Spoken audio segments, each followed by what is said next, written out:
Hello guys, আসসালামু আলাইকুম রহমতুল্লাহ। সবাই ভালো আছেন নিশ্চয়।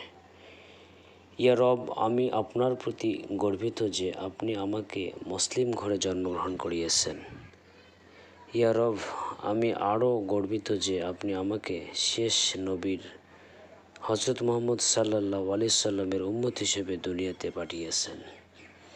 আল্লাহ সুবহানাহু ওয়া তাআলা আমাকে ক্ষমা করুন এবং আমার উপর রহমতের শ্রেষ্ঠ নিয়ামতগুলো বর্ষণ করুন এবং সেই সঙ্গে সঠিক সুন্দর পথে আপনার দেওয়া নিয়ামত এবং আপনার দেওয়া প্রতিশ্রুতিগুলি পুঙ্খানুপুঙ্খানুভাবে পালন করতে পারি সেই তৌফিক দান করো এবং মুসলিম উম্মার সকল মুসলমান ভাই বোনদেরকে সঠিক এবং সুন্দর পথে চলার তৌফিক দান করুন।